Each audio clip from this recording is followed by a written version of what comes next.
మరి ప్రైమరీలో ఉన్న వాళ్ళు ఎవరైనా సరే ఇప్పుడు నేను చదివిన వాళ్ళు ఎవరైనా కొంచెం జూనియర్కి వెళ్తారా?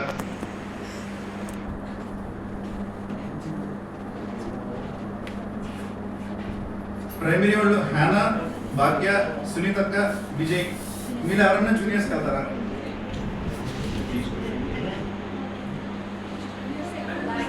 జూనియర్స్ ఎక్కువ మంది ఉంటారు, అందుకని నువ్వు జూనియర్స్కి వెళ్తాను. అదే భాగ్య జూనియర్స్కి వెళ్తుంది. ఓకే, ఇంకెవరిని మిస్ అవ్వలేదు కదా, జయరాజ్ అన్న తప్ప ఇంకెవరిని మిస్ అవ్వలేదు.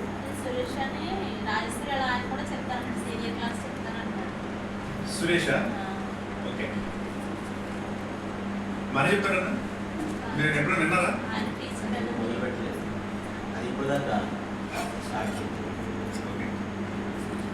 జూనియర్ సీనియర్ జూనియర్ సీనియర్ ఇప్పుడు ఎక్కడ తక్కువ వస్తే అప్పుడు వాడుకోవచ్చు. జూనియర్ బెటర్ అవుతుంది, ఎందుకంటే జూనియర్స్ లాస్ట్ టైం 150 మంది వచ్చారు. ఆయన ఎలా టీచర్ కాబట్టి కొంచెం కంట్రోల్. ఆయన టీచరా? ఓకే ఓకే, కాబట్టి జూనియర్ లోనే కంట్రోల్ చేయడం అవసరం. సీనియర్స్ కంటే జూనియర్స్ బెటర్ అనుకుంటున్నారు, అందుకని జూనియర్ లోనే కొంచెం పిల్లలు జూనియర్ లోనే ఎక్కువ. టీచర్ అన్న విషయం అది ఓకే, టీచర్ అయితే ఓకే, టీచర్ కాబట్టి జూనియర్ లో మనకు తక్కువ ఉన్నారు అంటున్నారు కాబట్టి. జూనియర్స్ లాస్ట్ టైం 150 మంది వచ్చారట. సో మనకి 6-7 ఉన్నారు, పుస్తకం మీద 7 ఉన్నారు.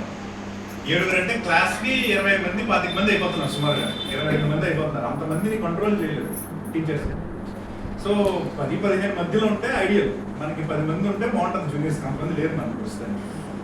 సో అవకాశం ఉంటే ఆయనకు జూనియర్స్ చెప్పగలరేమో చూడండి. అయితే జూనియర్స్ అయితే కరెక్ట్గా బాగుంటుంది. ఫస్ట్ టైం కాబట్టి జూనియర్స్ తీసుకొని నెక్స్ట్ టైంకి మనం మళ్ళీ కావాలంటే సీనియర్స్ కావచ్చు. ఎందుకంటే సీనియర్స్ తక్కువ మంది వస్తారు. లాస్ట్ టైం ఎంతమంది 20 మంది వచ్చినట్టున్నారు, మొత్తం 25 మంది మొత్తం అంతా కలిపితే 3 రోజులు కలిపితే. 3 ఉన్నారు కాబట్టి ఈజీగా అయిపోతే, పైగా అదర్ కూడా చేయడం, సో ఈజీగా కంట్రోల్ చేయించాలి. సీనియర్స్ పెద్ద ప్రాబ్లం అదే. సో మరలా ఒకసారి మీకు జ్ఞాపకం చేస్తాను, చెప్పారు అనిల్ అన్న, శాంతక్క, సాగర్. రాయుడు ఈసారి మన మనుషులు తక్కువగా ఉన్నారు కాబట్టి ఆ పనికి ఈ పనికి ఇటు తిరుగుతాను కాబట్టి లాస్ట్ ఇయర్ ఉన్నాడు రాయుడు టీచర్ కింద ఉన్నాను అన్నాడు, అందుకనే రాయుడిని ఈసారి మరి వేయలేదు. క్లాస్ తీసుకోలేదు, టీచర్ కింద వేసాం కానీ క్లాస్ తీసుకోలేదు రాయుడు. అదే, సో అది తర్వాత VBS మనకి జనరల్లీ జరిగే షెడ్యూల్ మీకు జ్ఞాపకంగా ఉంటుంది. 9:30కి స్టార్ట్ చేస్తాం, 10:30 దాకా ప్రార్థనలు అన్నీ అయిపోయిన తర్వాత 9:30 నుంచి 10:30 దాకా మనకి పాటలు అవన్నీ ఉంటాయి, సాంగ్స్ అన్నీ ఉంటాయి. మీ లెసన్స్ దయచేసి 45 మినిట్స్ ప్రిపేర్ అవ్వండి, ½ అన్ అవర్ టు 45 మినిట్స్, అంతకు మించి ఎక్కువ చెప్పాలి. 10:30 నుంచి 10:30 వదిలేస్తే 10:30 నుంచి 11:15 కల్లా లెసన్స్ అయిపోయేటట్టు చూసుకోవాలి. మీ లెసన్స్ చెప్పే లెసన్స్, వర్క్ బుక్ మీరు తర్వాత చేస్తారు, మీరు చెప్పే లెసన్ అది. సో కొంచెం షార్ట్గా ఉంచడానికి ప్రయత్నం చేయండి, ఎందుకంటే పిల్లలకి చర్చ్లో ఉన్న పెద్దవాళ్ళంత అటెన్షన్ ఉండదు. చర్చ్లో అంటే మనం గంట ప్రసంగం చేసినా ప్రాబ్లం లేదు, పెద్దవాళ్ళకి ఉద్దేశించి మాట్లాడుతుంది. పిల్లలకి అంత అటెన్షన్ కొంచెం కష్టమే అది. కాబట్టి పిల్లల దగ్గరికి వచ్చేసరికి ½ అన్ అవర్ టు 45 మినిట్స్ అన్నట్టు ఐడియల్గా ఉంటుంది అన్నమాట. ½ అన్ అవర్ టు 45 మినిట్స్ అంటే వాళ్ళు మామూలుగా స్కూల్లో వాళ్ళకి ఒక పీరియడ్ ఉంటుంది కదా, జనరల్లీ 45 మినిట్స్ ఉంటాయి పీరియడ్స్.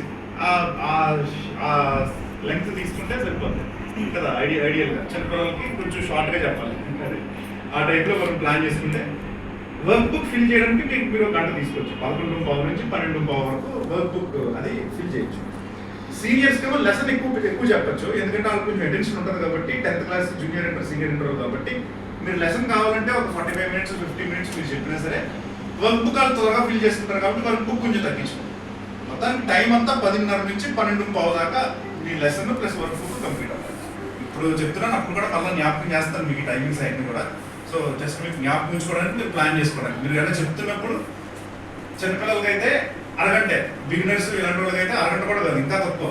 మీరు ఏదైనా బిగినర్స్ చెప్తా ఉంటే పావు గంట అలాగే ప్లాన్ చేసుకోవాలి. అంతకు మించి అది కూడా వినరు అసలు వాళ్ళు. సో ఏదో ఒకటి చెప్తారు కాబట్టి పావు గంట ఏదో ఒక మాట అలా చెప్తారు.